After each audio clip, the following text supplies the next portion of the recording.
స్వామి విఘ్నేశ్వర, ఈ రోజైనా నాకు మంచి గిరాకీ తగిలేలా చూడు స్వామి. హైదరాబాద్ నుండి తిరుపతికి వచ్చి రాయలసీమ ఎక్స్ప్రెస్ 1వ నంబర్ ప్లాట్ఫామ్ నకు వచ్చుతున్నది.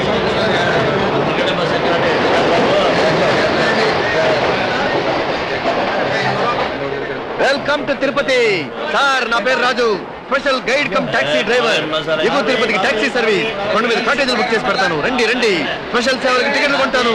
లడ్డూలకు వాళ్ళకి సంచులు ఫ్రీగా సప్లై చేస్తాను. నాది రాసేని టాక్సీ సార్. పాపనాశనం చూపిస్తా, మీ పాపాలన్నీ నాశనం చేసుకోండి. పాతాళంగా తీసుకెళ్తాను సార్, మీ మనస్తాపాలన్నీ తీరిపోతాయి. రండి సార్ రండి. గుండు కొట్టించుకునే స్త్రీలకు విగ్గులున్నాయమ్మా, విగ్గులు. దివ్యభారతి విగ్గులు, శ్రీదేవి విగ్గులు, బాబుడి విగ్గులు, బొంబాయి విగ్గులు. Welcome to Tirupati. రండి సార్ రండి రండి సార్. ఏమయ్యో సార్, టాక్సీ కావాలి సార్. ఇక్కడ ఫ్రీ భోజనం ఎక్కడ పెడతారా? ఏనాయనా, తిరుపతికి వచ్చి ఫ్రీ భోజనం చేస్తాను మొక్కున్నావా? తల్లీలను మొక్కున్నాను. తలే ఉంది, నీళ్ళాలు ఎక్కడ?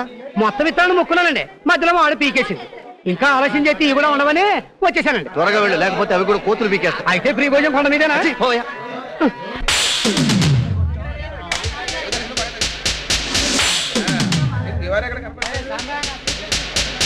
नमस्ते भाई साहब। इंस्पेक्टर अजय कहाँ है? मुझे आज उसे खत्म करना है। నేను కాళహస్తిలో మేజిస్ట్రేట్ గా ఉన్నప్పుడు మీ నాన్న కోట మీనగా ఉండేవాడు. అతను చాలా సిన్సియరే కాకుండా నాకు ఎంతో ఆత్మీయుడిగా ఉండేవాడు. మాలాంటి జడ్జిలు, లాయర్లు కూడా అతను ఎంతో గౌరవించేవారు. గౌరవం ఏం మిగిల్చింది సార్? మా అమ్మ నాన్న పోయాక నన్ను టాక్సీ డ్రైవర్ని చేసింది. ఇప్పుడు పెట్రోల్ ధరలు పెరిగాయిగా, అది కూడా గిట్టుబాటు కావడం లేదు. చదువు సంధ్య లేనోడిని. మీ దగ్గర ఏదైనా పని ఉంటే ఇప్పించండి సార్. ఏం పని ఇప్పించమంటావయ్యా? నా ఆత్మీయుడు కొడుకువి. చూస్తూ చూస్తూ నా ఇంట్లో పనివాడిగా ఎలా పెట్టుకోగలను? పైగా రిటైర్ అయ్యాను. అయినా పరువు ప్రతిష్ట పోకుండా కొడుకులకి కోడలికి దూరంగా ఒంటరిగా ఉంటున్నాను. అప్పుడప్పుడు కనిపిస్తూ ఉండు. ఏదైనా అవసరమైన పని వచ్చినప్పుడు చెప్తూ ఉంటాను. అది సరే, నీ కూడా ఒక ఎగుడు దిగుడు కలవాడు ఉంటాడే, వాడి పేరేంటా? నేత్రానందమండి. అమ్మ నా కొడుకు. ఆ పేరుకి వాడి కళ్ళకి ఏమైనా సంబంధం ఉందటయ్యా? అంత మంచి పేరు పాడు చేశాడు. వాడు నా ఫోటో తీసి 2 సంవత్సరాలు అయిందయ్యా. ఫోటో ఎవడో మనిషి కనపడ్డు. వాడెక్కడా? ఏంట్రా ఈ ఫోటో? అన్ని పట్టానా పీకేదరా? ఈసారి కరెక్ట్ బాబు. మళ్ళీ కెమెరా పట్టుకుంటా ఒట్టు.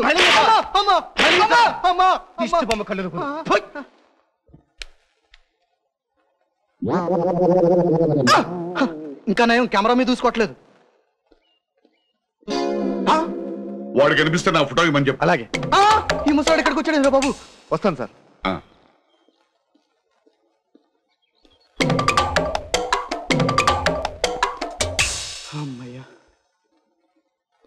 రే రాజు, ఆ ముసలాన్ని ఇక్కడికి ఎందుకు తీసుకొచ్చారా? నేను తీసుకురాలేదురా, ఆయన వాకింగ్ వచ్చాడు. నా గురించి ఏమైనా అడిగాడా?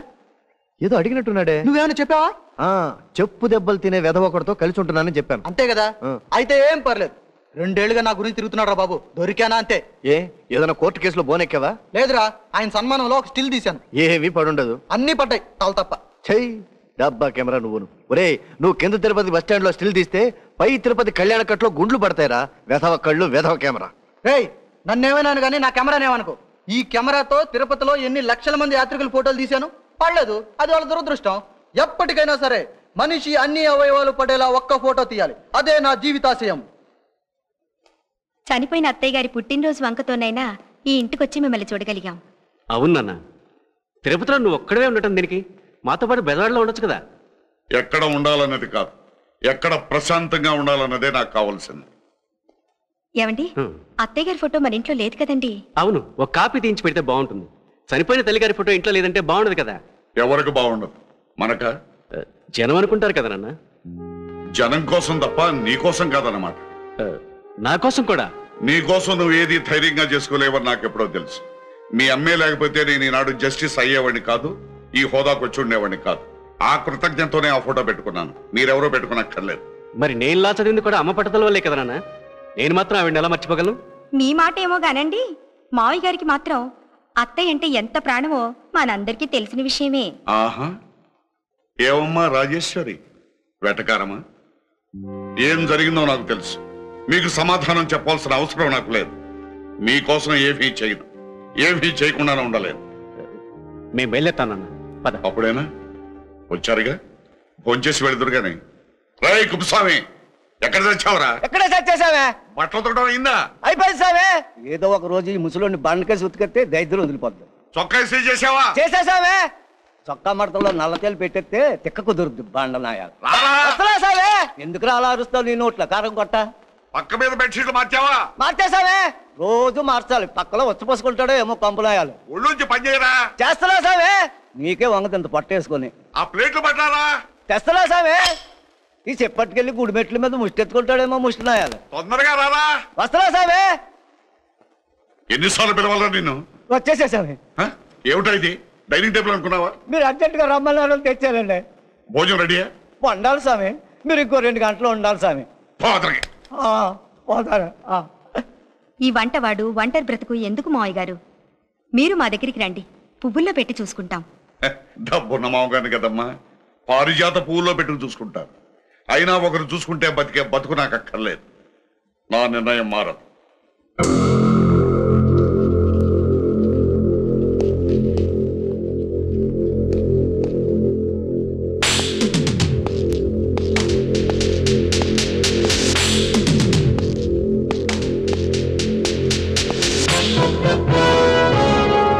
हमको गिरफ्तार करने की हिम्मत आज तक किसी ने नहीं की। तुम पहले आदमी हो जो ये गलती किए।